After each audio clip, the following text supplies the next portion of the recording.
Hey guys, Noel here, and it is Saturday night, and while family's asleep, I thought it would be fun for us to do a live stream on the Noel ComiX YouTube channel. For the life of me, I cannot get Metal Gear Solid 5 The Phantom Pain to play in offline mode. Keeps trying to lock me into this online mode that I don't want to play because I'm playing this game for the story. I am not playing this game for an online, quasi battle royale experience. I don't care about that. That's not why I play Metal Gear. So whatever. It occurred to me that I have never beaten Metal Gear Solid 5 Ground Zeroes. I've beaten Metal Gear 2, The Solid Snake on the MSX. Hey, International Channel and Takami-san. We're back on Prism. That's what we're streaming on. So konnichiwa, Diego-san. I wonder if I can get, so we're on Prism, okay, on Apple, so it's a little different than it was on Android. John, how you doing, brother? So Prism on Apple, Mr. Jeffrey from downtown, I think you're handsome. You saw you liked One Life to Live. I do like One Life to Live. It is good. In fact, I have a couple of One Life to Live videos on my channel. So thank you for acknowledging my good looks. My wife agrees. So right on. Hey, International Channel for Life and Diego. Yeah, so actually what I do is on my lunch breaks at school, I will go to the weight room and watch One Life to Live from 1990. And right now it's they're at Christmas time. Hello, Spider-Man. We're early today. This Prism is working great. Because now it's I don't think you can see the chat hardwired onto the screen anymore. Because I guess that's an Android feature. So I think you're just stuck with the YouTube chat box on your computer, but I can see your stuff on screen, so I don't have to be pawing at the screen like I used to. Boom says hi, Noel. Hi. Hello, Boom. Hello. Good times. So what I'll do is I'll go blow off steam and lift weights while I watch One Life to Live from 1990. So they're on a different Tina right now. It's Karen Lorre. She is the ex-wife of Chuck Lorre. I've actually gotten to talk to her on YouTube, and she's super cool and good looking too. Even though she's old now, but she still can do crazy freaky yoga stuff. So it's actually pretty cool. She's very sweet, and I think she did a hell of a job playing Tina because the original girl who played Tina, what the hell's her name? I talked to her on Instagram once. She was also very nice. Andrea Evans. She had to quit because some stalker was violently harassing her, and she had to go into hiding and shit. And it really sucked because she was awesome. And so Karen Ritter had to take over, and she did a good job too. So, So it's funny because I remember One Life to Live from the 80s because I was raised by a single mom. So I have memories of that. It brings back good times and nostalgia. Plus it's always the 80s when I'm around. So, but if you do like One Life to Live, I do have a new fan art on my channel of Tina and Cord, and I did a mashup of the opening and closing theme. Anywho, enough about my my love of 80s, early 90s soap operas. One more thing about One Life to Live. They had this really cool 80s theme, it's all synth poppy and stuff.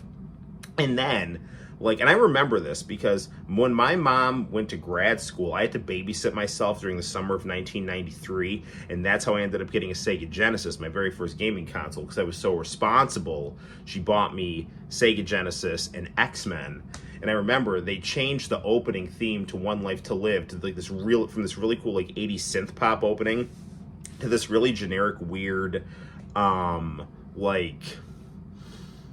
did you ever see the commercial, the second commercial for Mr. Plow on The Simpsons, where it was really pretentious and made no sense? That was like the second opening to One Life to Live, crossed with like a butter commercial. Remember those like weird butter commercials where like hands were going everywhere, and then like one got stabbed, and it was like, "Ha, joke's on you, I have hepatitis," you know. So it was kind of like that. Anyway, I don't know. Right on, right on. I used to watch a bit of Days of Our Lives when I was a kid. My mom always watched the ABC soaps, you know, like, so when I would like babysit myself when I was like little, by like just kind of like habit, and I mean they were fine, you know, like, but my mom used to watch like All My Children, One Life to Live in General Hospital, and then there was like one called Loving, but the one like the Loving one, if there's a fan art on my channel of Spider-Man and Mary Jane, that I used the 80s closing credits to Loving for. So, and sometimes I put that song on a loop the other night when I fell asleep, and I had this like really weird dream that I lived in this like broken down house, and that song wouldn't stop playing. And then when I woke up, I realized it's because I put it on a loop on YouTube in my earbud, and it wasn't stopping. So, yeah, that was, so needless to say, I don't do that anymore. That's kind of weird. I normally fall asleep to Miss Cleo infomercials and, you know, late night 1-900 commercials, which often include, you know, girls saying, "Call me now for $10 a minute," which I don't recommend doing. So, anywho, hey, the snake went away. By which I mean Kiefer Sutherland snake, not the good David Hayter snake. Although Kiefer Sutherland did a good job too. Hey, so it was Santino's birthday, if you watched the stream the other day, and Serafina got this cool Kirby from my mom, which is in my game room when she doesn't use it. So she's so cute. And so is Kirby. Looks like Kirby kind of reminds me of Serafina. You know, she's all chubby. Anyway, so I'm just afraid Serafina's gonna eat Kirby because he's so. I mean, he even kind of smells good too, which is kind of weird. Anyway, so right on. So we're gonna play some Ground Zeroes. I never beat Ground Zeroes.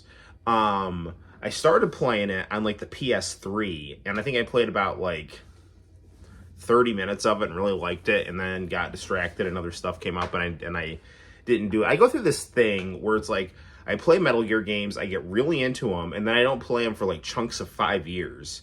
And then it's like, oh, I should really play a Metal Gear game. So I started Phantom Pain, and I really liked it. I was in like a couple, like 3 chapters or something like that. I think it was on like chapter 3. I was on like the base that, you know, the big boss, quote unquote, with like the thing shrapnel in his head or whatever. It's like, so I'm on that base with like Revolver Ocelot, and I'm like sending guys in the sky on parachutes and stuff. Somehow I'm not surprised I sniffed Kirby. That's, you shouldn't be. Anyway, so, what was I saying? Metal Gear Solid. Yeah, so anyway, so like I went to the next thing in Afghanistan, because so far I'm just like knocking around Afghanistan. And all of a sudden, like it was like the start of the new chapter, I assassinated some Soviet soldier or something like that. Because I'm being a mercenary for the U.S. government, I guess, which I don't recommend doing either. So, don't be a mercenary. Do honest work. Anyway, you can be, but you know, Big Boss is deeply conflicted here. He's a soldier. He's a dog of war, man. You know, all he knows how to do is fight for mysterious causes, and because that's all he knows how to do. You know. So anyway, I'm rambling, but it's just every time I log on now, it's just locking me in online mode, and I don't want to play online mode, and I can't get out of it. And I tried to like disconnect the Xbox from the internet, and it's not letting me play like any other games when I'm disconnected from the internet. So it's like, what the hell am I supposed to do, dude? You know. So anyway, yeah. So needless to say, I'm playing Ground Zeroes now because I'll at least get some Metal Gear Solid 5 satisfaction. I'll play the prologue of the game, even though it's not going to have that cool intro, like the man who bought the world, and it's got that kind of Talking Heads vibe, you know. That's good stuff.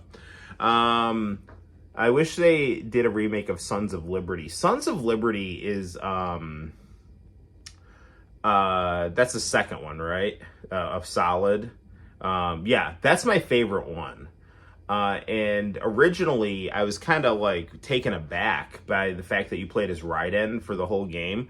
But like, I actually really liked it because you got to have the experience of being Snake's friend. You know, I'm serious. Like, I was like, oh, it's cool. I'm like Snake's sidekick, and this is like actually really like, it's you get kind of like, yeah, like you kind of like Big Brother is cool, and you're, you know, like I'm so like, plus Raiden was such an interesting character too. So I like, and the fourth wall breaks in Metal Gear Solid 2 were like nothing I had experienced in video game storytelling before. So I love that game. I beat that game on the PS2 and on the original Xbox because I liked it so much. I beat both versions on both consoles. I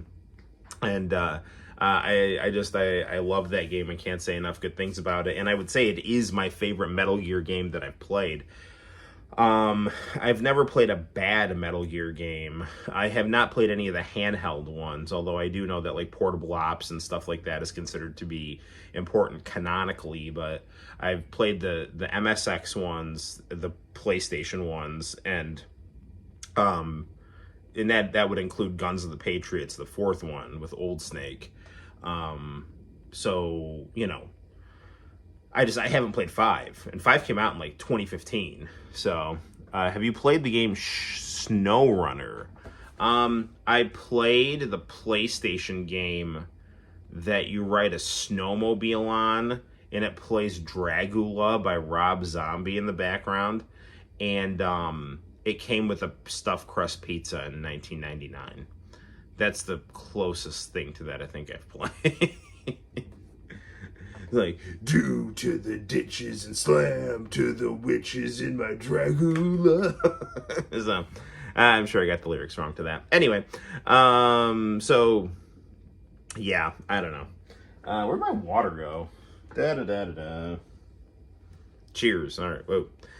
One thing about this, since I'm streaming in Prism now, I think my camera is like in like a mirror mode. So like you can, this says like Mike Tyson for you guys, right? Because if I don't flip the camera, it's going to say Mike Tyson backwards. So.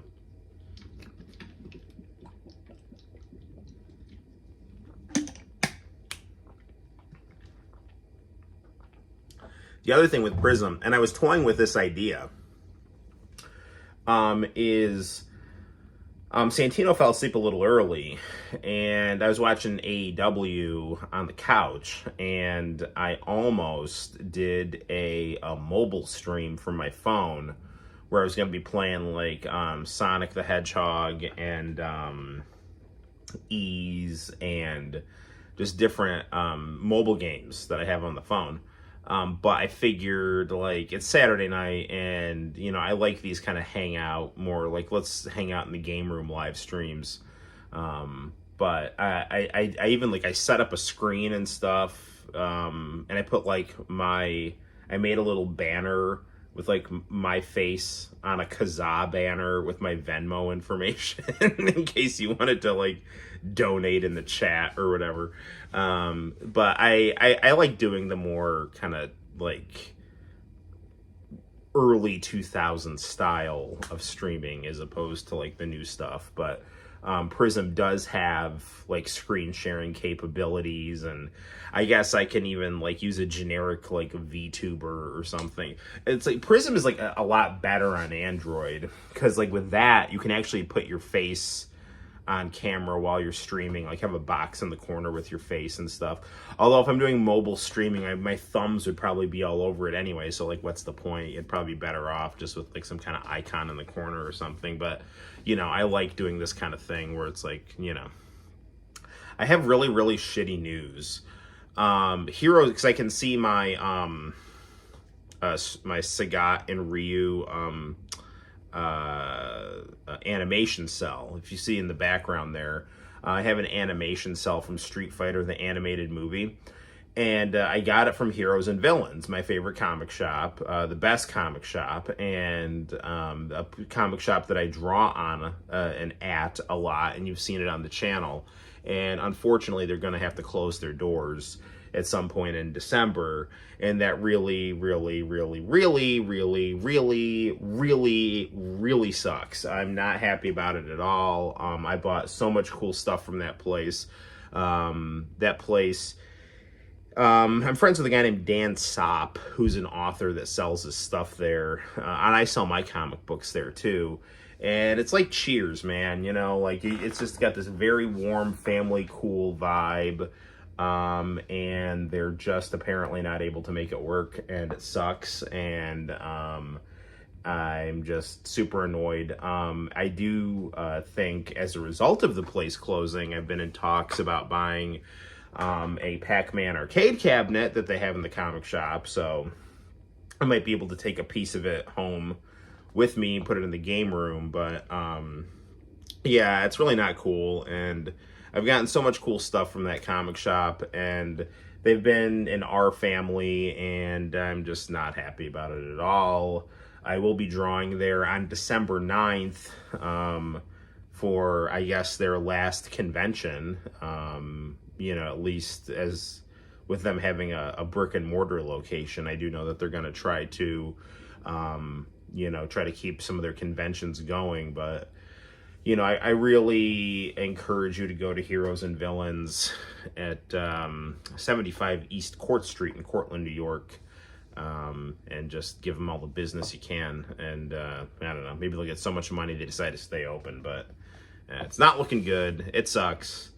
I mean, honestly, dude, I mean, there's a lot of factors involved. I mean, they had a baby, and, you know, another store joined the building that was kind of similar, and the guy who owned it had a lot more money. But, you know, I mean, he wasn't like in direct competition with them, but I don't think it helped. And that guy's nice too. I got nothing against that guy. But in fact, I drew a mural for him, which is going to be in the new addition to his store. And I was going to make a poster of that mural for the comic shop, but so that didn't help. But then the other thing I think that has hurt the comic shop, Heroes and Villains, and a lot of local comic shops is, and I'm not trying to be unpleasant or necessarily political, but where's the new store? Oh, Area 51 would be the new store, and Heroes and Villains is upstairs on the second floor. They're on opposite ends of the Corset building. And for those of you who don't know, in Cortland, we have a couple abandoned factories that have been restored. One is this kind of like really cool beat up abandoned factory in the old Italian neighborhood, which is where I do jujitsu and boxing and buy my comic books. And then the other is kind of like on South Main Street, and that one's much like nicer. It's all kind of like yuppified, and they have dance studios and stuff like, and like places that sell coffee. So I don't know, but anyway, I'm not trying to be like unpleasant to people with like different political beliefs, but the like woke narratives in comic books and the, I think, uninspired artwork in comic books, American comic books, have really, really, really hurt comic book shops. The artwork, like all of the artwork, a lot of it in newer comic books looks really uninspired in my opinion. It looks like something like out of like an art school portfolio. Nothing is over the top. You know, like the comic book shop on South... Oh, there is no comic book shop on South Main. The comic book shop would be on the east side of Cortland, on East Court Street. And they're going to be open for probably another 2 months. So go there. They're nice. Anywho, but yeah, dude, like, I mean, Rob Liefeld, Jim Lee, Mark Silvestri, like, those guys, like, they drew, it was just, like, Don Johnson on steroids and like, girls and, like, Baywatch clothes and just everything was super over the top, you know? I mean, girls were just, like, sexy, and guys were just, like, muscles on muscles, and there were just, like, machine guns and pouches everywhere, and Wolverine, and I mean, it was just like, and everything had like these like bright popping colors, you know. I mean, you can see the game room is inspired by that aesthetic, you know. I mean, I even have some of those like comic book I like them so much, you know. Like I even got some of those like comic book pages here. You see what I'm saying? Like Psylocke's like wearing a high cut outfit. Wolverine's got his 5 o'clock shadow. There's these like really over the top, cool, dynamic poses and everything is a pinup, and like that kind of stuff is like exciting and like I don't know if visceral is the right word, but it's just kind of like this is so like this is what I want, man. This is like what I dream about, kind of thing. And now it's just like it's just there's like a million different. It's like we've got to do like representation and realistic proportions, and it's like no one's buying this shit. And it's like and they've totally failed. American comic book industry totally failed to capitalize on the movie boom of comic books, right? So you had like the whole like Marvel Cinematic Universe where they had like Spider-Man and Iron Man and Captain America and all these guys, right? And then it's like you go pick up Captain America or Spider-Man, and Spider-Man is now a non-binary Filipino graduate student or something. like where's Peter Parker? It's like Peter Parker died. He died for his male privilege. It's just like, what the fuck are you like? I don't know. So it's like that kind of stuff. It's like for the art school crowd and like the college crowd and stuff. It's like. And I understand, that's, whatever, like, they love it. But, for the kind of the normal average Joe who buys comic books, it's not appealing, and you ruin the industry. And that's not to say that you can't have, people of diverse identities. Like, I actually thought, like, Dakin was, like, a really cool character. Like, Wolverine's bisexual son, who had, like, 2 claws on one hand. Like, he was interesting. If like something makes sense organically, like that, like anime does that like all the time, right? Like if you read like manga and anime, there's like a million different things of everything in that.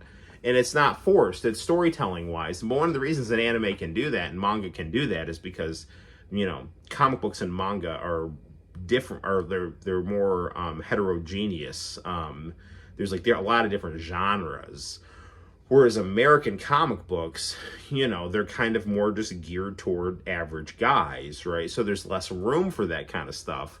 So rather than, make space and make new types of comic books, people, I guess, have just decided to, kind of infiltrate and reform and change and redefine at the expense of the tropes, American comic books. The reason I'm ranting about this is, do you have a Legends store near your area? No, I've never heard of it. The reason I'm saying this is like some of like my very good friend's comic book shop is closing, and like when I go into that comic shop, like I make a beeline right for the back stock. Like the last new comic book that I bought was Batman 89, and I didn't even finish it because I was just like thumbing through it, and it was just like Bruce Wayne acting like a chump, constantly like getting walked all over by like Selena Kyle and the Marlon Wayans Robin, and just like I bought that comic book thinking like, dude, like I would have loved Marlon Wayans to have been Robin. I wanted Billy D. Williams to be Two-Face, like my favorite Superman is like the Man of Steel Superman. Don't believe me? Here's a poster right here. See? Like I have a poster. I can't see him. Like he's kind of by the Britney Spears CD. But yeah, like this is the Black Superman right here. He was cool just by being cool, He's like it wasn't like forced or anything like that, But now all this stuff, it's like, well, we gotta kill, we gotta like, make sure that we're not sending any like, problematic signals here, It's just like, dude, it's like your crap like ruined my friend's store, That was like, it might not have been all of it, but it was part of it. So congratulations. Now I don't have a place to sell comic books anymore, and I don't have a place to go like hang out with my kid, And that's not the only reason, but it sure as hell didn't help, So okay, like, I don't know, but like I said, like I'm not opposed to like diversity in like comic books or anything like that. What I'm opposed to is like making it so that the tropes and the familiarity and the over the top nature of American comic books and what American comic books are understood to be, that is no longer reliable, and it's, I think, to the detriment of the genre, so, in the medium. You know, kind of case in point is I follow Rob Liefeld on Instagram, and he recently redrew the Captain America cover with the giant chest, and I guess like it wasn't like the Steve Rogers Captain America. It was like an African American Captain America that he did, and I can't remember the name of this African American Captain America, because I haven't read Captain America in a while. But he felt it necessary to tone down the chest. It's like, no, don't tone down the chest. He's supposed to look insane. Like, this is supposed to be realistic. You're Rob Liefeld. Your proportions aren't supposed to make sense, and they don't make sense because you're drawing what you wanted to see when you were 13 years old. You know, like over the top everything. You know, and that's what comic books should be, as far as I'm concerned. Do you think you could make your own I do make my own comic books. In fact, if you want to read my comic books, you can go on the YouTube channel, go to my channel, and I have a section in my channel where I have my own comic books. They go page by page, and different music plays in the background. I think I have about 6 different comic books that I've done up. I have not sold many. They're all Japanese manga style. I do sell my comic books at Heroes and Villains, and I also sell my comic books at comic conventions that I go to. They're very just kind of down and dirty. I just find a photocopier and with some auto stapling, and I crank them out, and I sell them for $5 a pop. And if you want to read them for free digitally, and do like kind of, I have like the video comic style, go on my YouTube channel and check them out. I've got my newest one is called Go for a Punch. It's actually inspired by an experience I had. How often do I go to Heroes and Villains? Usually like once a week or once every 2 weeks. Sometimes multiple times a week. It just depends. It's on the other side of the door from the gym that I train at. So sometimes I'm the only one at the gym.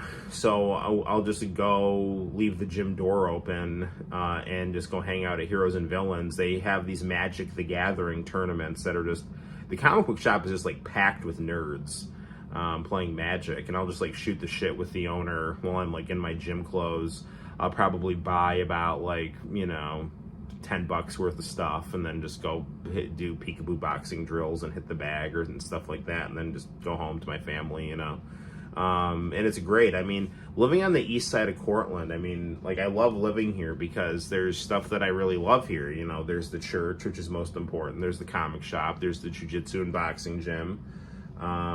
There's the bakery. There's the Green Arch. There's Coffee Mania. There's Walgreens, which was better when it was Rite Aid, but you'd love to have a sequel to Blood of the Best. I love that comic. Was a real labor of love. I made that. That's actually how I got back into One Life to Live, honestly, because a lot of I drew that a lot during COVID, and so I submitted a comic book to Shonen Jump. They had an international contest, and so I made the comic book that I always wanted to make. It's 55 pages. It's actually a newer, more improved version of a very crudely drawn comic book that I drew, the first comic book I ever drew that I submitted to a contest. It's about an undercover cop and an angel who are after the same guy who is like a demon crime boss. And the whole thing plays out around an underground fighting tournament, kind of Bloodsport style. And but like I kind of added more of my personal experiences to the like Blood of the Best as like I got older. So you can read Blood of the Best on my channel. It's there, and I have thought about making a sequel to it, actually. The only thing is now is like, I decided to sit out this round of the silent manga contests because I want to play my video games and just do shit. Like, chances are I'm not going to win, but I know if I want to get better, I have to keep entering these contests. If I want to get my dream happening, I have to just get out there and do this stuff. But, I've got a lot going on, man. I got 2 kids. I have a job that everyone is like burnt out doing.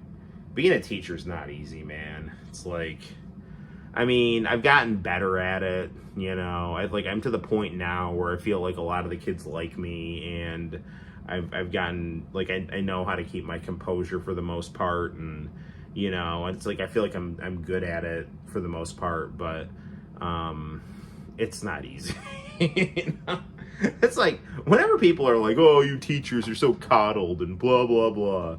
And I'm like, all right, well, if my job is so easy, you need to get in on that shit, because, like, I'm telling you right now, there's, like, teacher shortages. So if I have such a cushy job, you should get in on that gravy train. And then when I say that, people are like, oh, no, I could never be a teacher. It's like, all right, then stop bitching about it. Like, what do you want? Like,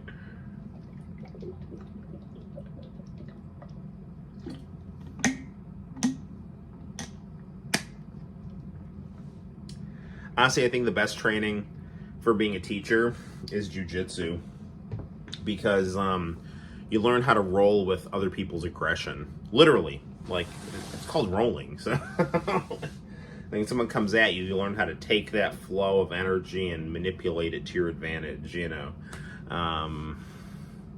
learn how to keep your composure under duress. Like, I do jujitsu a lot of the time. It's like they got like a 240-pound guy, like, just kind of like trying to break your arm kind of thing. It's like, you can panic and hyperventilate, or you can figure your way out of it. I also want to be a school teacher like me. Diego, that is very flattering. The key to being a teacher is finding out what works for you, and being able to communicate effectively with people, and being able to perform, and being able to take what is inside of the kids and make it so that they can take what's inside of them and find a way to pull it out and somehow connect it to the lesson. There is actually a pedagogical comic book on my channel that I did called Paolo and Noel. And I think I renamed it Ghost Teacher P, because I just thought it sounded cool. And it's about me and Brazilian liberation theologian, educational philosopher Paulo Freire. Paulo Freire died a while ago, so I buy his haunted sweater at a thrift shop, and his ghost goes around me while I student teach, and he's just constantly, like, saying things to me while I student teach. He's like the great Gazoo on the Flintstones. Like, only I can see him. He's kind of like my stand also, And so, yeah, he just kind of comments on my educational misadventures and grad teaching, student teaching. I actually did that comic book as a paper. The teacher was very cool, and she's like, you can do literally whatever you want for format wise for how you write this paper. And I said, can I do a comic book? And she's like, yeah, I don't care, and I was like, okay, I'm doing it. And then I had another kid that, like, he's an aspiring rapper, and he did a play that was kind of funny. So yeah, good stuff. So, but dude, man, being a teacher, man, society's breaking down, and education is getting so much about, like, just producing numbers. It's, I'm lucky. Like, I feel like I've been able to maintain my autonomy in terms of, like, my lessons and stuff. Like, I feel like I'm extremely lucky in that regard, because I see some teachers, like math and English and stuff like that, where it's just, you know, they got canned curriculums being thrown at them and stuff. I'm not very good at communicating with people. Well, you know, you're good at communicating in the chat, so you can build off of that. You know? So, everyone loves Diego on the Noel ComiX live stream. So, right on, right on. Well, you know, we've been talking for about 35 minutes, so I should probably play some Metal Gear Solid 4, by which I mean Metal Gear Solid 5.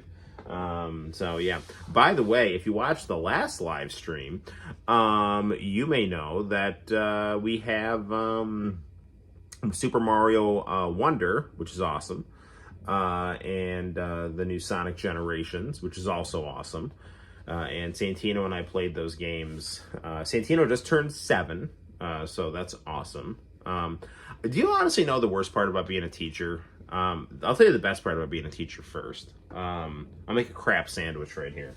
The best part about being a teacher is you grow as a person and you do it by helping people.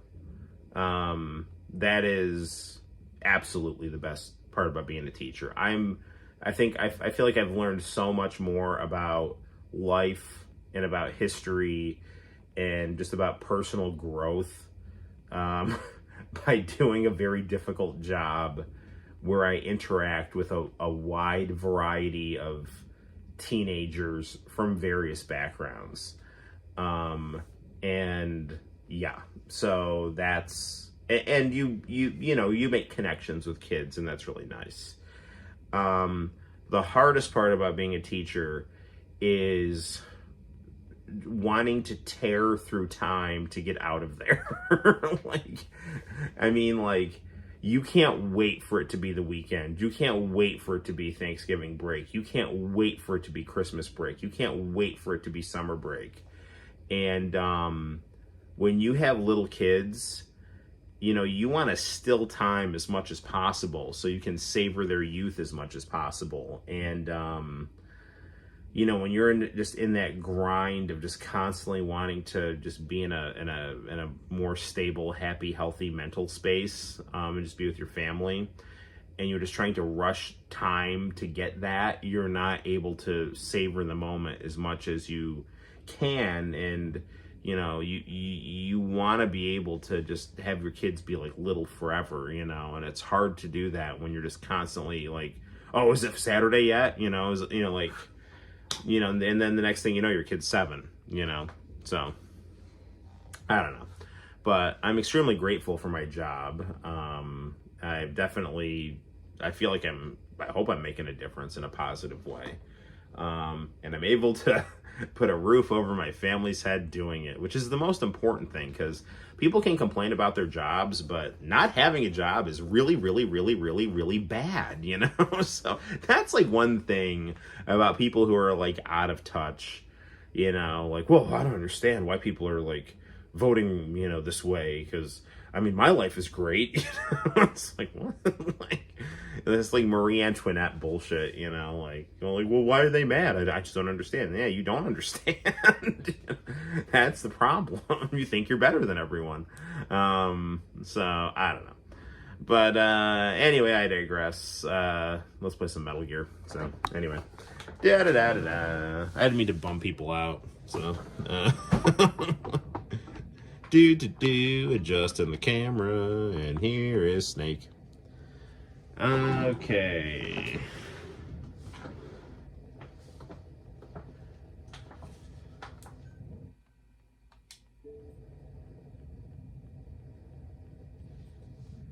Let's play this in English, and let's turn up the volume a little bit.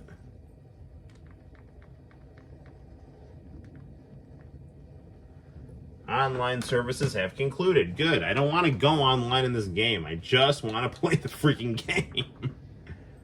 Alright. Can I put this to easy? Game settings, reflex mode on. Okay. Okay. Display settings, language in English. All that looks pretty good. Screen brightness. That looks fine. Maybe we'll turn it up a little bit here. Yeah, you know what? Yeah, there's a really funny meme of like You know, like, you know when you play like Resident, that's too bright.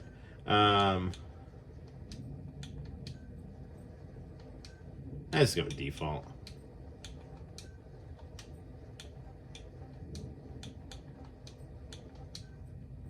Okay. So you know how like on Resident Evil, yeah, let's do normal. It like tells you to make the game like adjust the brightness so like only part of the logo shows up. There's this meme where it shows like Captain America at the end of the Avengers, where he's like all old and stuff. He's like, no, I don't think I will. It's like super, super, super bright, like over, like they just crank the brightness on the TV up to max, which is what I do when I play Resident Evil. So you want to see everything coming at you. Boss used Snake to ensure the philosopher's legacy, the vast military fund under the Soviet Army control of America. These accomplishments, Snake was awarded the title of Big Boss. After turning his back on America, Snake began recruiting soldiers with the help of Kazuhira Miller, a man he met in a war zone. In 1974, the pair constructed the secret military base in the Caribbean. Meanwhile, Major Zero, the man who once worked with Snake to create a special forces Fox unit, used the Philosopher's legacy to expand intelligence organization Cypher. Cypher proceeded to spread its roots into the United States. With no military of his own, Zero longed to rejoin his old comrade Snake and sent his operative Paz to make contact. Paz attempted to steal nuclear equipment, walking battle tank Metal Gear. When infiltrating enemy territory, being discovered is a constant threat, avoid detection, so on and so forth. Start the mission.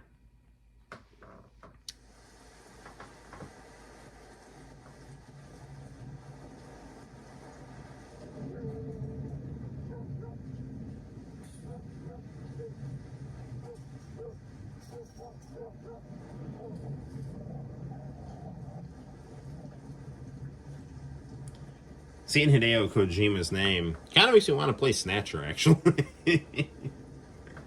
He's ready to fire up the Sega CD.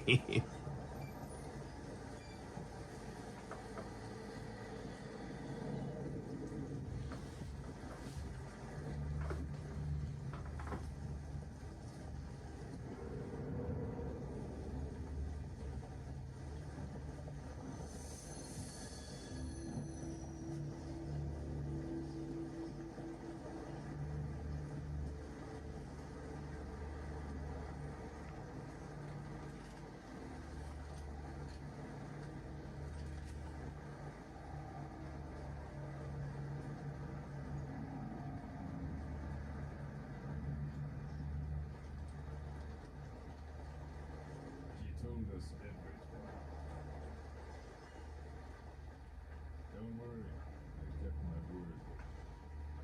Didn't suffer long. Here. You earned it.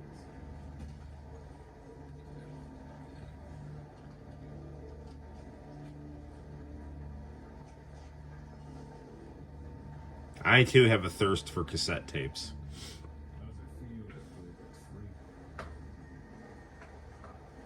No more war games.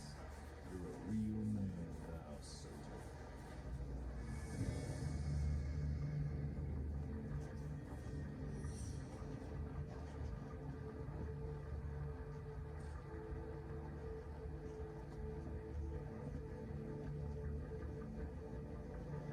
Give my regards to your boss when you get home.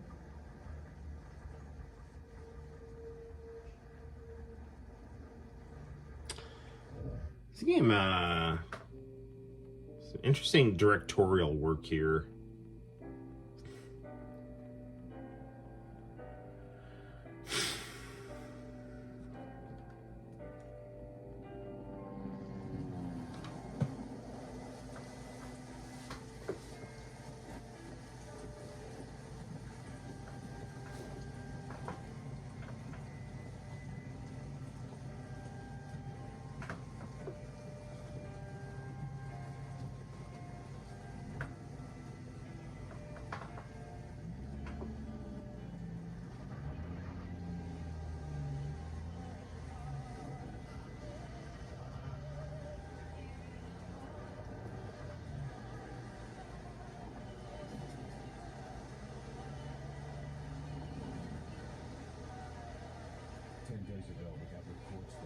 was still alive.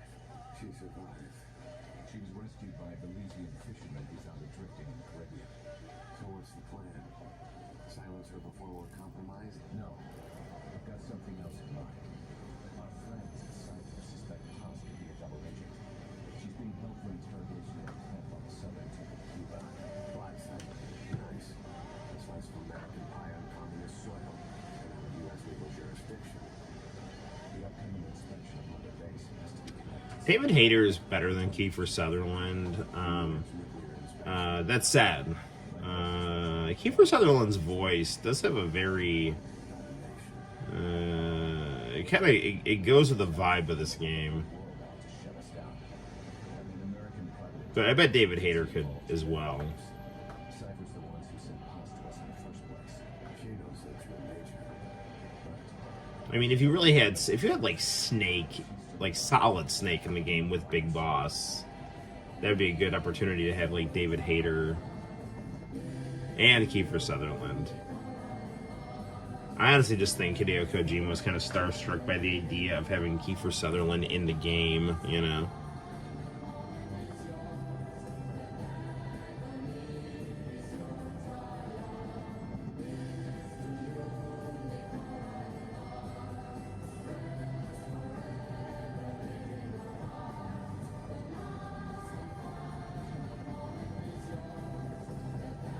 I really think they messed up with the format of this game, though. Doing this, like, episodically and having it, like, open world and stuff like that, like, does not lend itself well to effective storytelling. I mean, it can, you know. I think, I do kind of like the idea of, like, the TV show format that it has.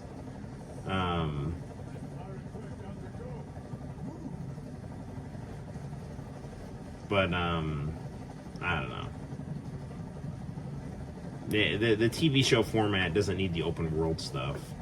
At least not as a crucial part of the storytelling, you know. Like, it kind of makes certain things drag a little bit, I think. Or you could just do it in a more cinematic format, like the previous games, but I do kind of like the idea that there's credits at the end of each chapter, you know.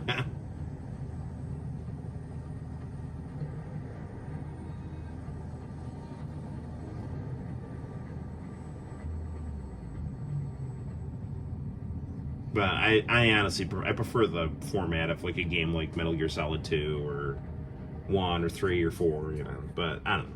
That would be Chico. He's being held in the same area as Haas.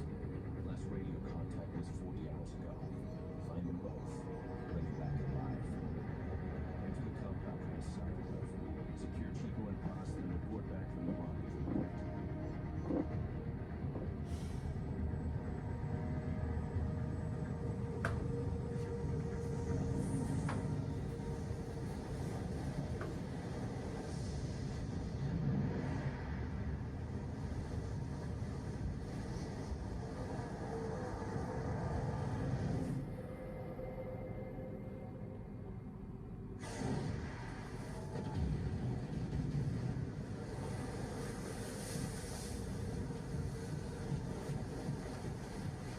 We'll send a chopper from across the Cuban border. You should be back at Mother Base in time for lunch. You'll probably just miss our guests. The only catch is you go in solo. The politically sensitive nature of the mission with this backpack is not an option. Fine. I like some long time. The best guy to play Big Boss is Sean Connery, who played him in Metal Gear 2, The Solid Snake on the MSX.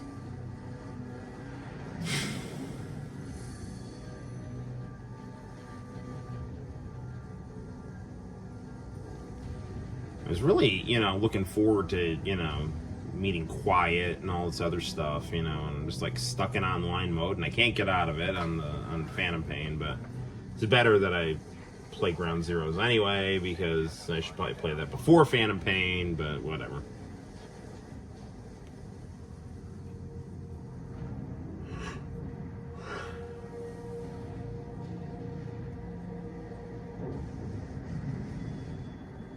Kept you waiting, huh?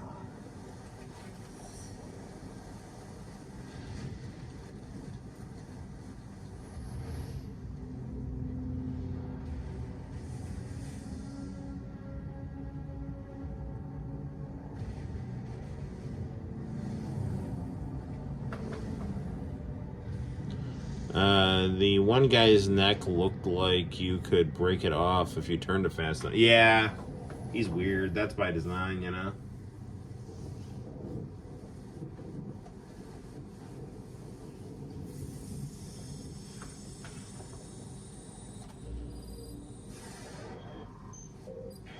Chico and Paz are being held in an old, unused part of the compound.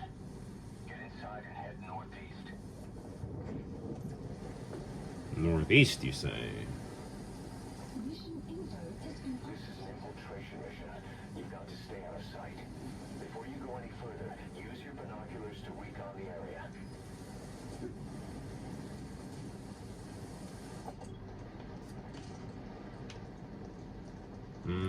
Lots of soldiers. Do. What do you see? Press the call button to get more intel. Is that for storage or something?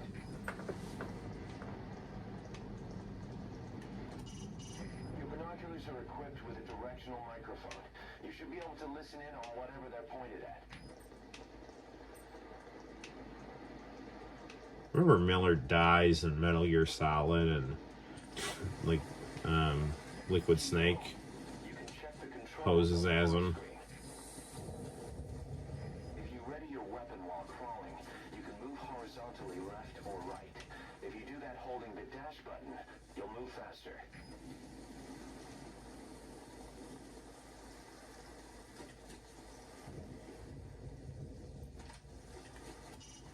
Head for the old prison. You'll find the targets there. There's that part of like Metal Gear where, you know, I'm always like super cautious at the start of it, and then at like a certain point I'm just kind of like fuck it, and I start running around and killing people.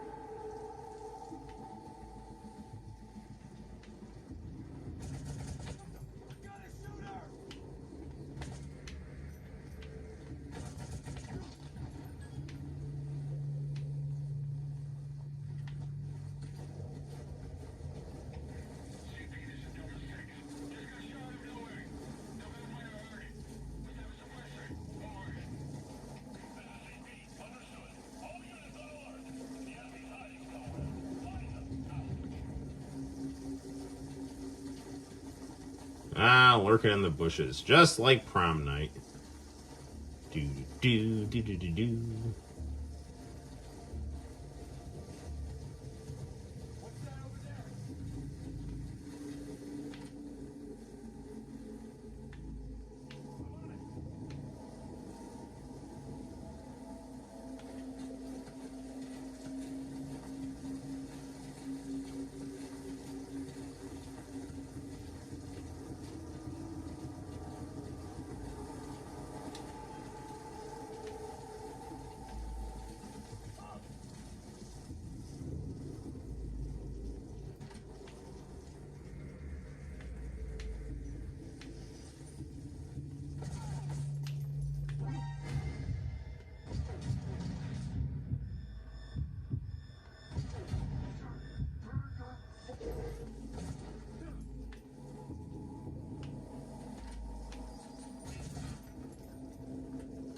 Alright.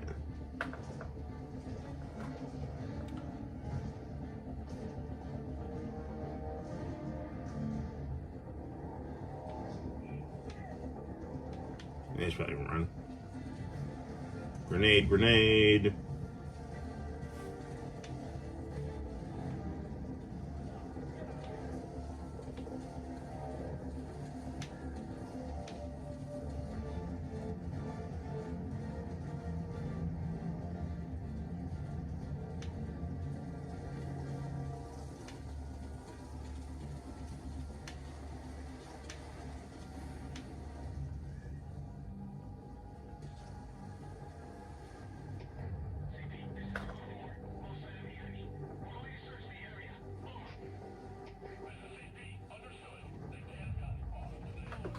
Alright, how the hell... Alright, where's the entrance here? I mean, I killed 4 guys, so that probably isn't helping my case here, but, you know.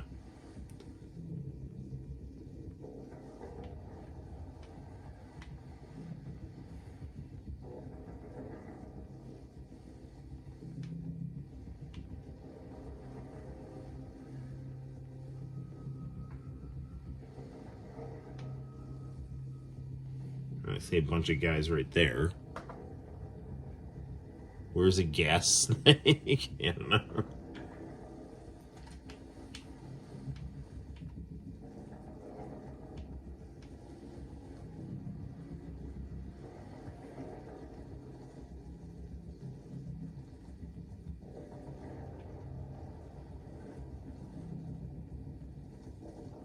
Can I just kill all these guys here? Maybe.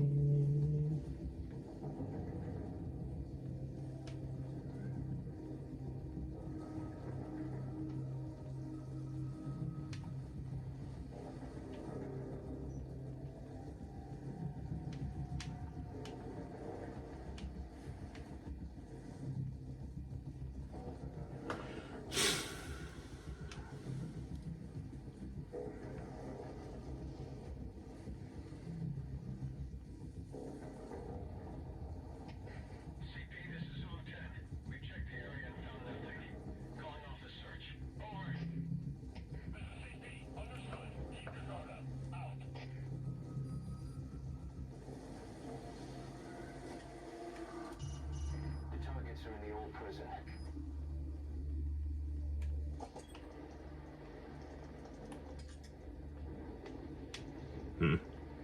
I can only snipe that guy. Nah, I don't want night vision goggles.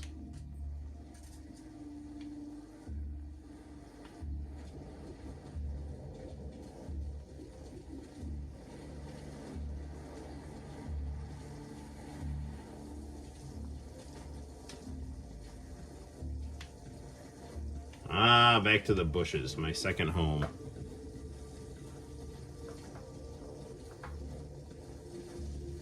Ooh, a rat.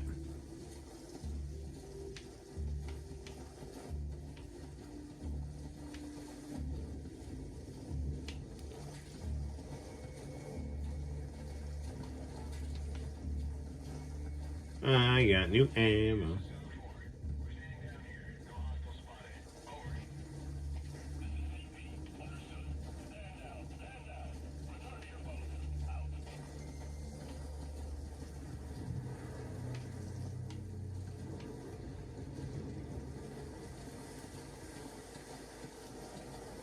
Alright, where's the freaking doorway here? Can I just, like, walk in?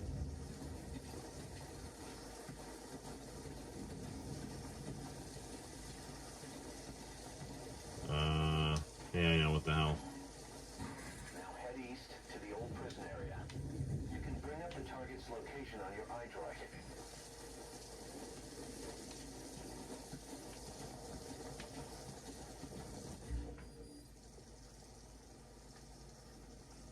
Is it here?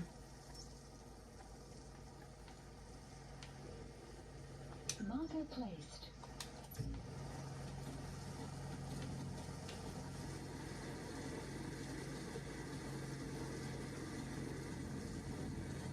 I'm crawling in the bushes.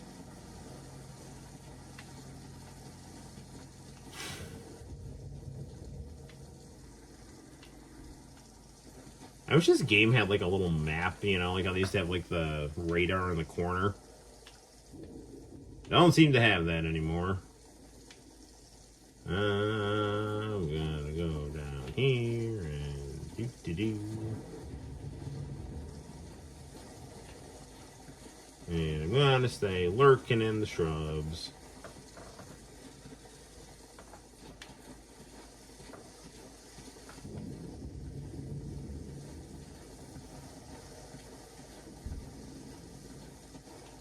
And I think to myself, what a wonderful world. Contact me if you need advice.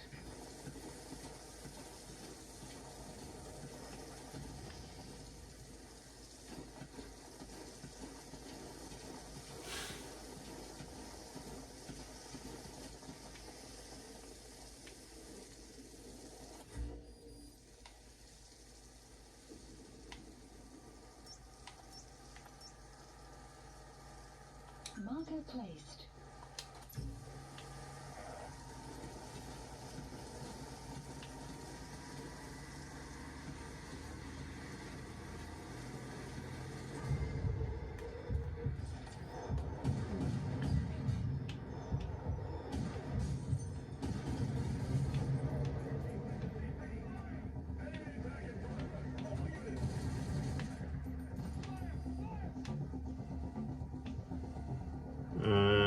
Where are we at here?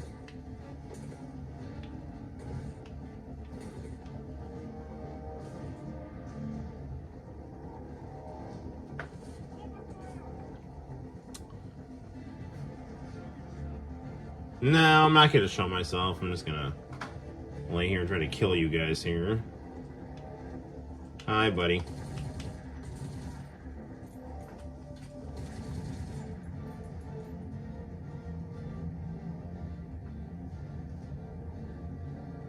Alright.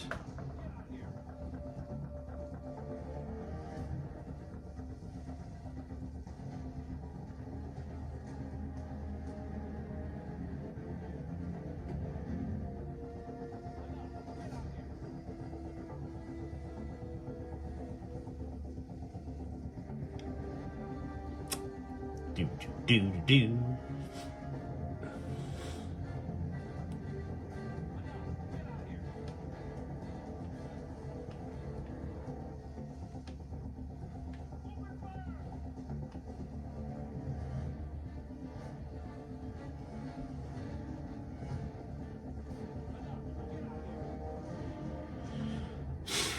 Well, I mean, no, here we go. Yeah.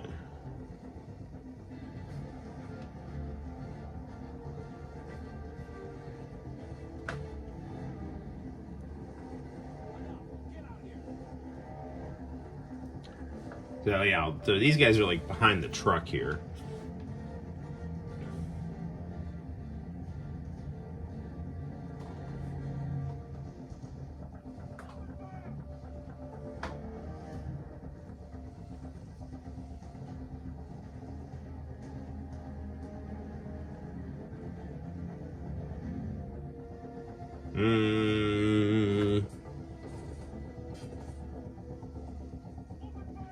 Here we go.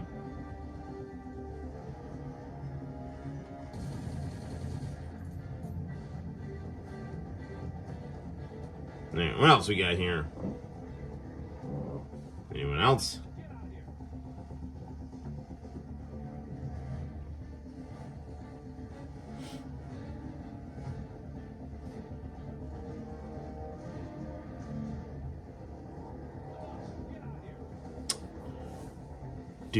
Do.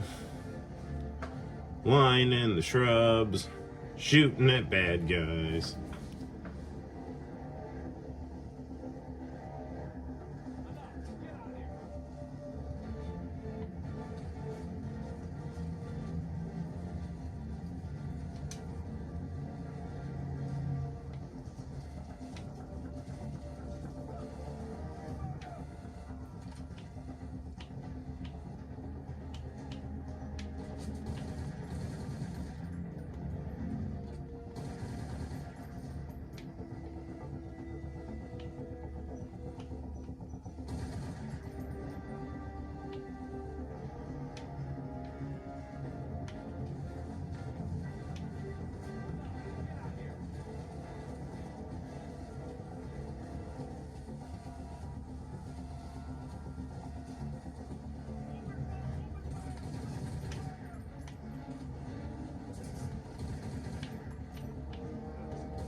And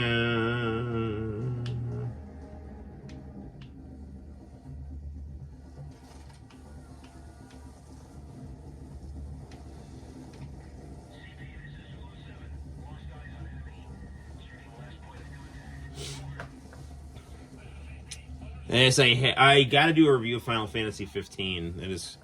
Should probably do that tomorrow, actually, or tonight, maybe. I might have to kill these guys here.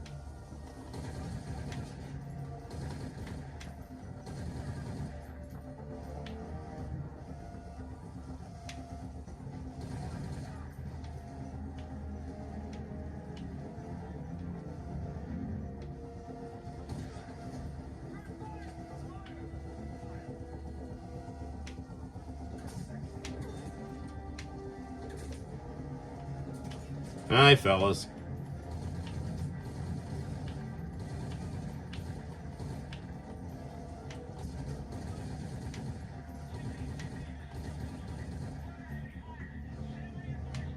No, don't send reinforcements. That'd be a bad idea.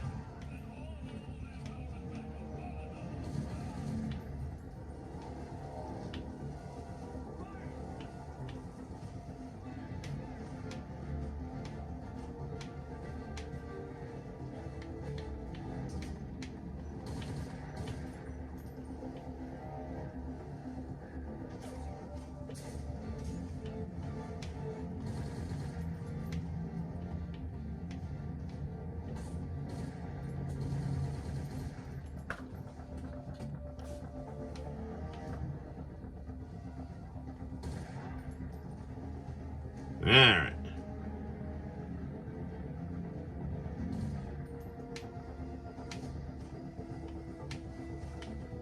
I'm gonna go and grab this rifle.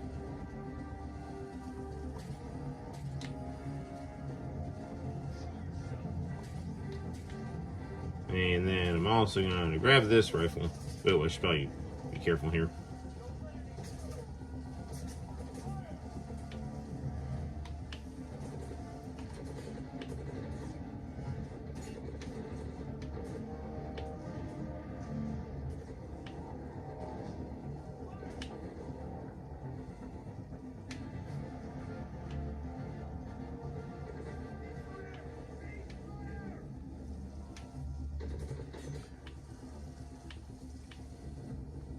Man, where's those bullets coming from?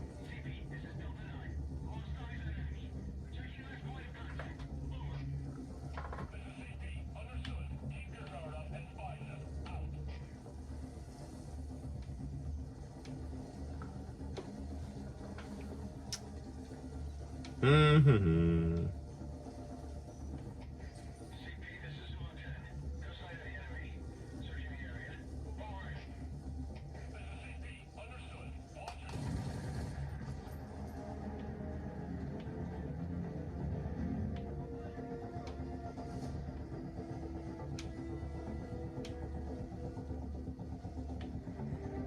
I wonder if I can just like kill everyone here and then I won't even have to sneak around.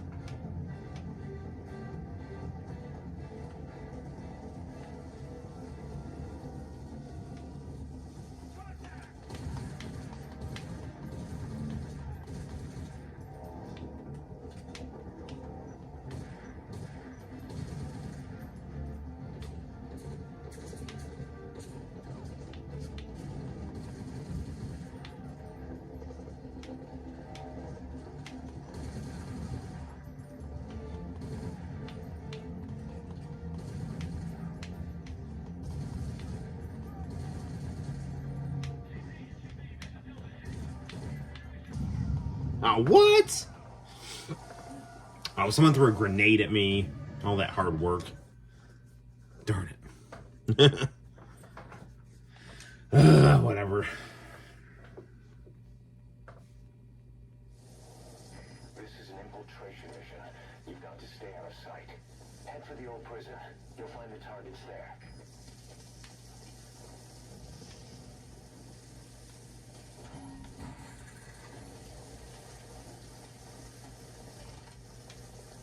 Eyes open, boss.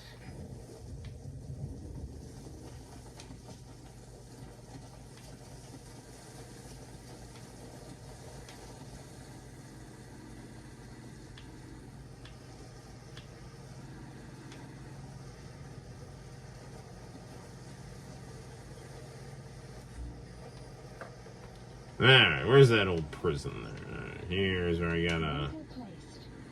go. Alright, and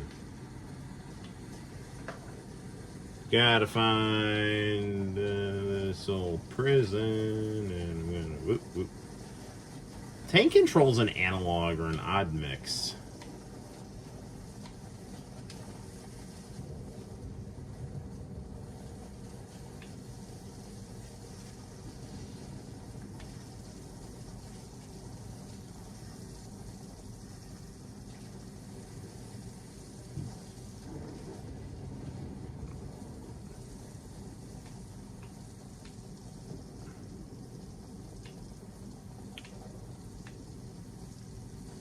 You know, if it wasn't for that grenade, I really think I could have taken out most of those dudes. But nevertheless, I'm gonna go scurry over here. Do. I'm running around and hopefully not gonna see anybody. Contact me if you need advice.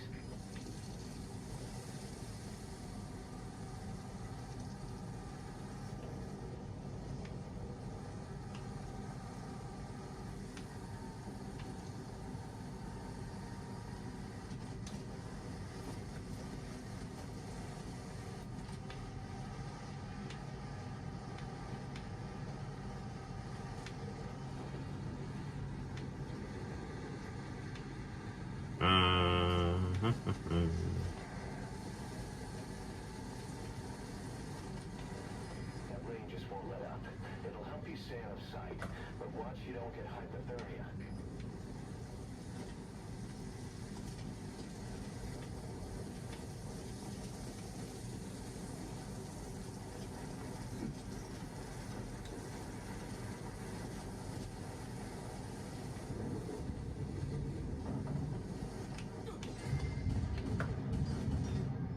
Come on, there's the headshot. There it is. Oh, man, I'm bad at aiming here.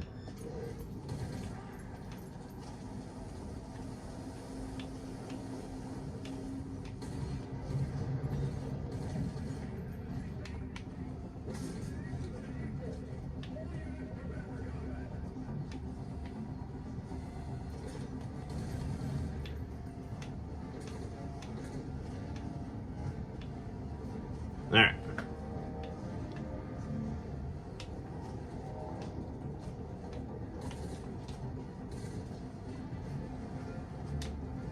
No, I don't want him, idiot. No. I need the gun. Oop. Alright, there we go. Run.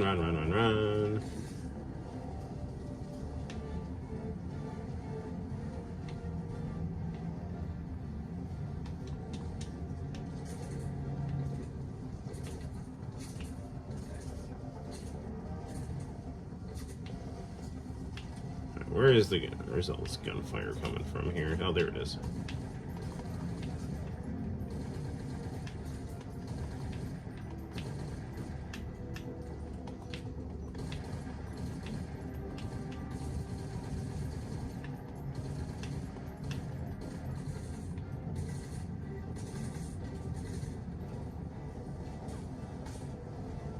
Oh, shit. There we go.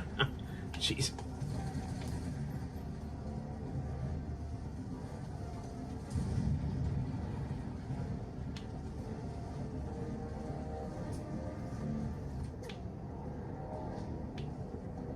Alright. And, try to see what's going on here. See some stray bullets, and there's this guy here, and maybe I can hit him.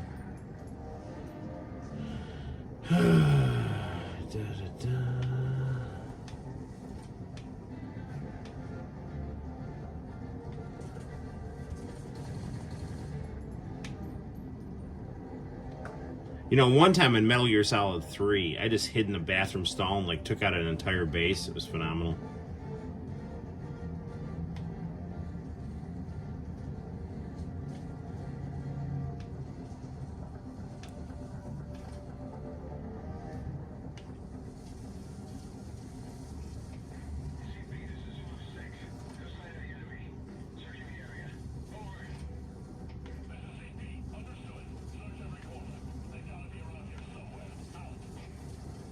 Oh, that's not true. I'm not around. I'm just, like, you know, living my best life.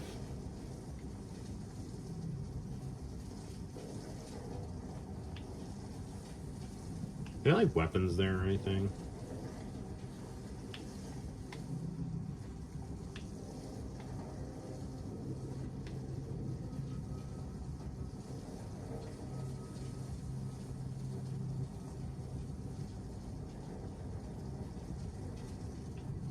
That's the old prison area. The targets are there.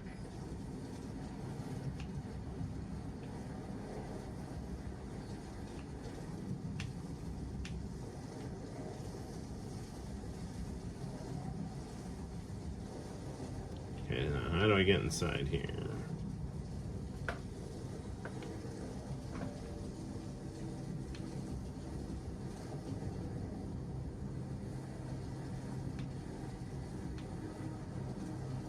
Hmm.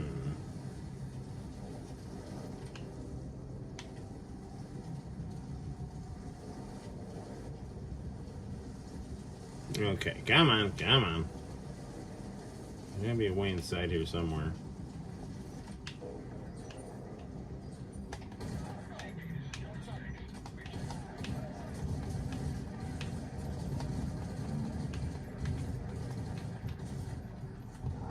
Ah, darn it. I mean, maybe I shouldn't have taken them all on by myself, but, you know, I mean, nothing ventured, nothing gained, you know.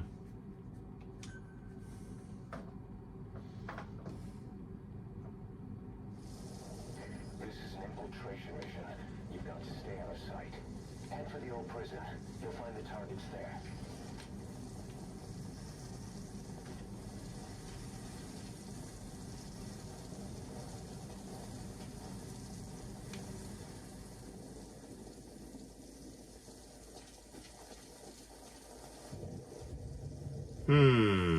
Where's the door?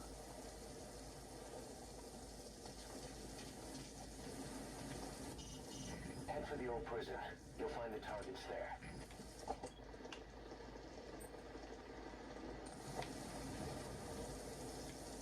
That's the old prison area. The targets are there.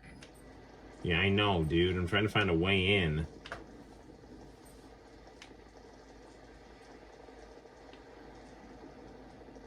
Okay, the kids are there. There's, I think, where I gotta get to.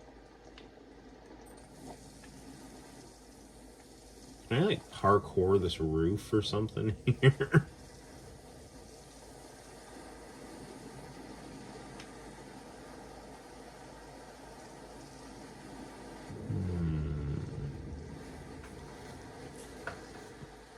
I hate it when you ambush somebody like that and you get killed. I know, right? It's just the worst.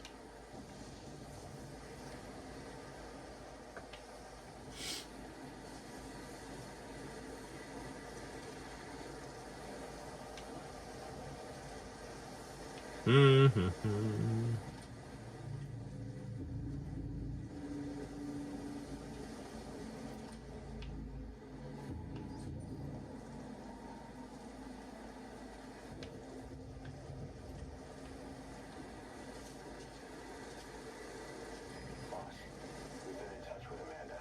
We had her listen to Chico's call for help. She agrees with us. She said, I know my brother and I know when he's lying. She also had a message for you. I'm ready for the worst. Sounded a little too cheerful to me.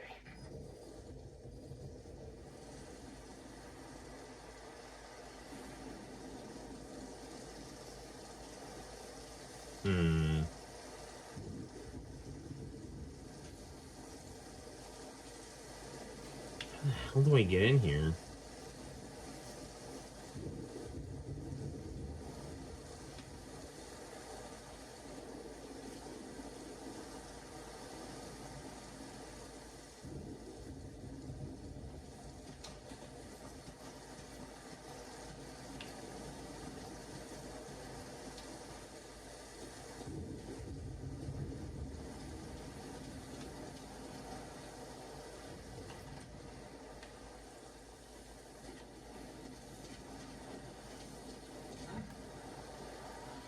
Watch yourself.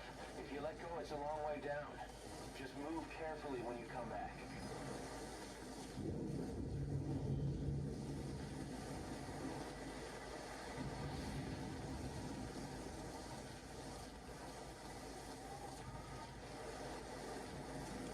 Can I, like, get back up here, please?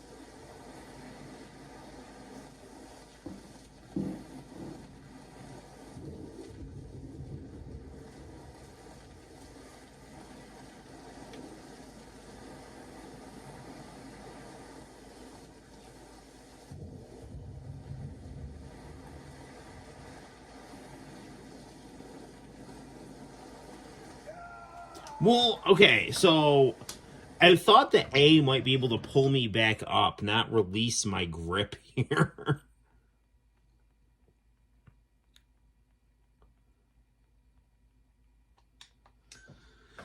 Okay. This is an infiltration mission. You've got to stay out of sight. Head for the old prison. You'll find the targets there. Yes, I'm aware. It's full of guards and apparently cliffs.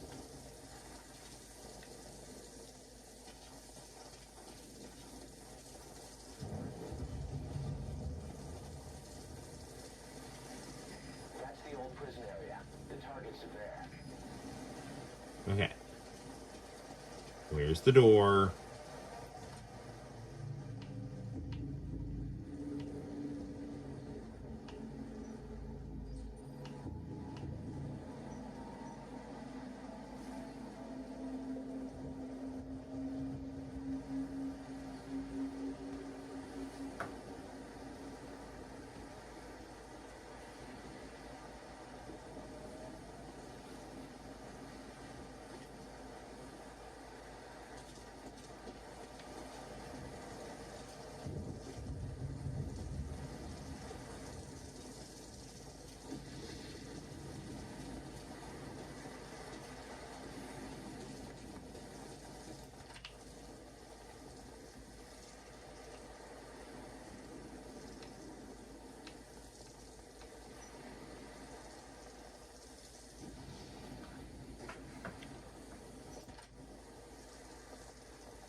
Maybe I can, like, choke this guy out here.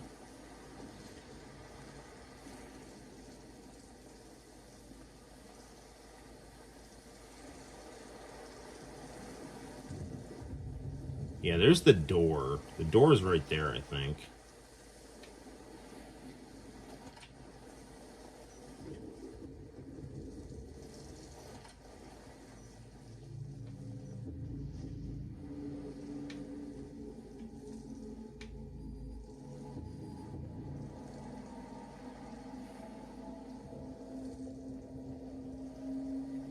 Come on. What happened to the part where they yell snake? I know, right?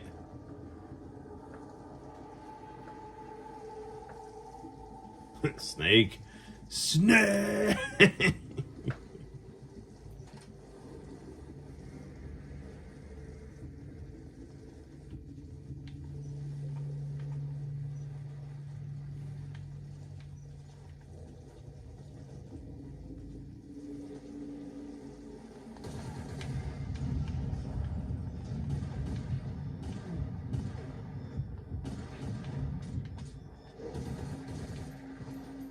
Alright, let's just go in.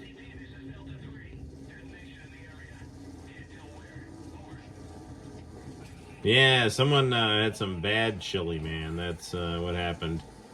You,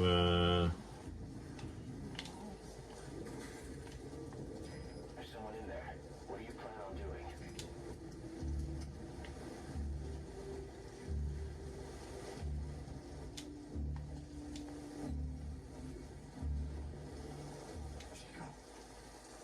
Chico.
Alright.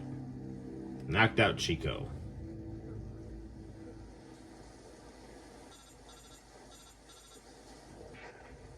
I got Chico. And Paz? Not here. Are you sure? Pretty sure. Is Chico able to walk? Hold on.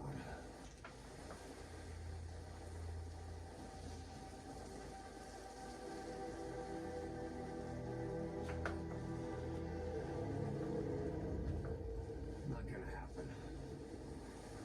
You'll have to carry him out there. Okay, boss, change your plans.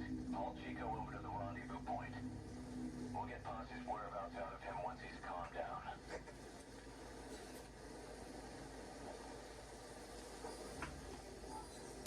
Mission info has been I updated. marked the RV on your map. Okay, now carry Chico there. The map has been updated.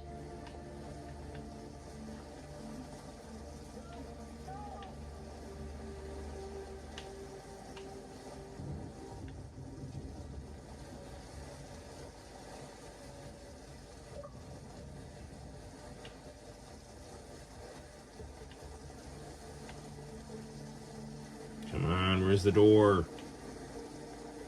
Door.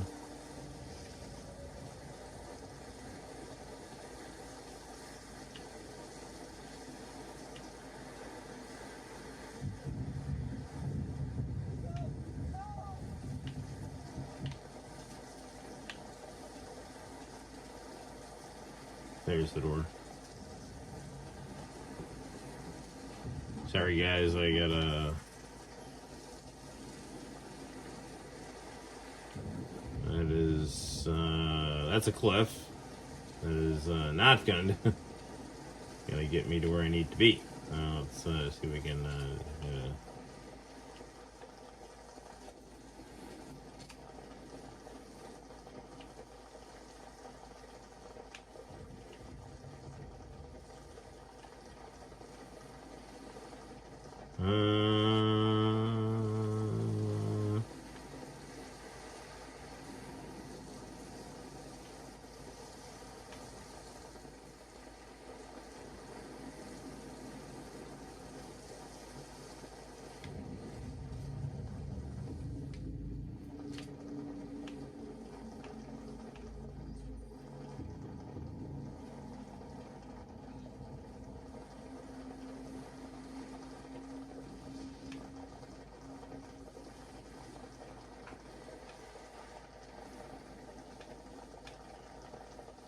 best part about Metal Gear Solid 2 was if you played it on easy, you got like an infinite tranquilizer gun. Made that game a lot of fun. Should I shoot this guy? Yeah, what the hell.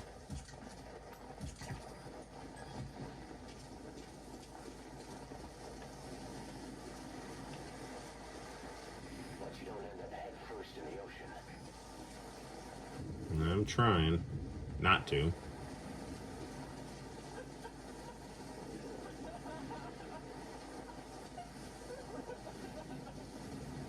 The RV's just a little further.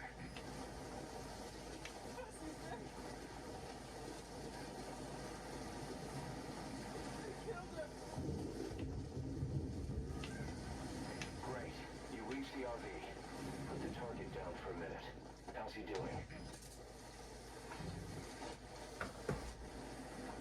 Chico, where's Paz?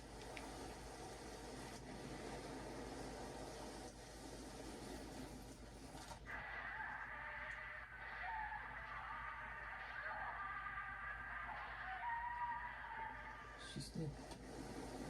When was this recorded? She's dead.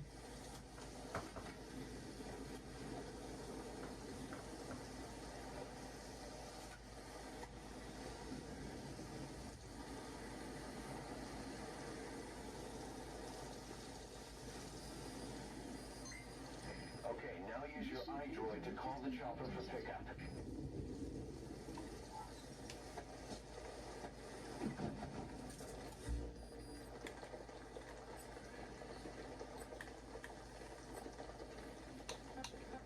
Please select a landing zone. Landing zone confirmed. Roger that chopper request. It's headed your way now. Alright, Chopper, come on.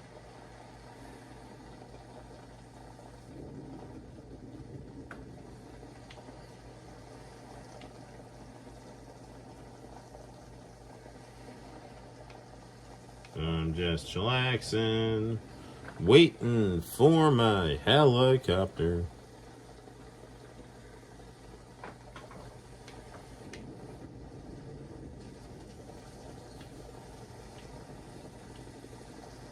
I can hear it. This is Morpho, arriving shortly at LC.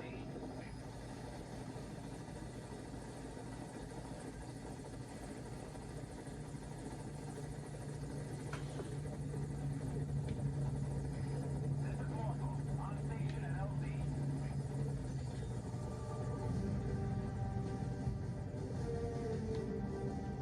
Oh, goody. Helicopter.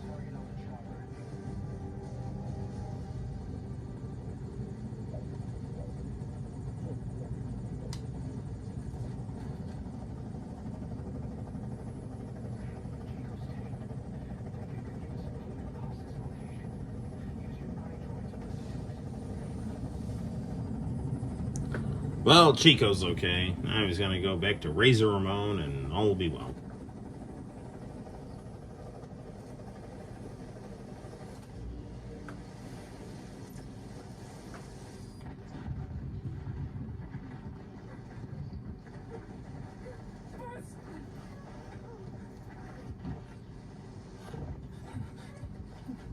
On your feet.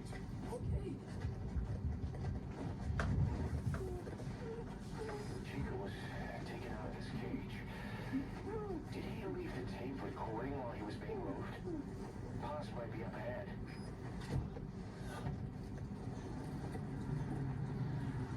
I mean, I should probably just listen to the rest of this tape before I go up ahead. Vehicles.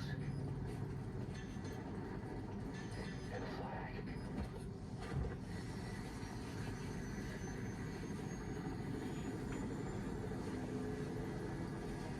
Must be near the heliport.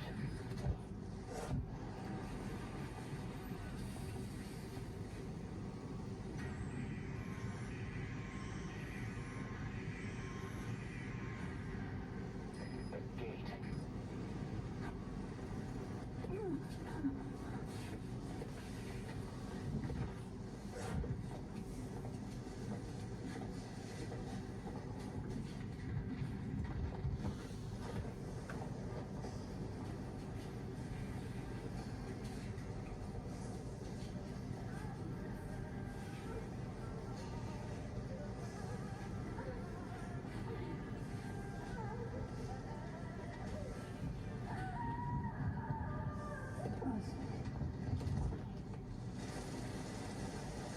Chico left the tape on record while he was being moved.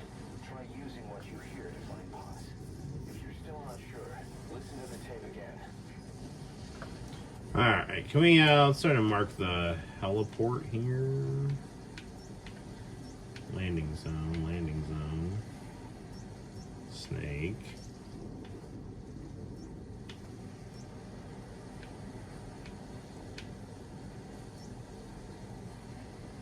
I mean, Marker placed. let's see what's over here.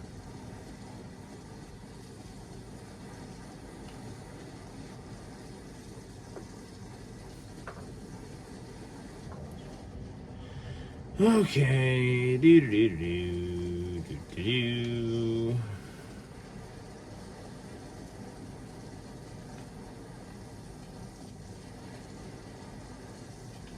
See, interesting is up here.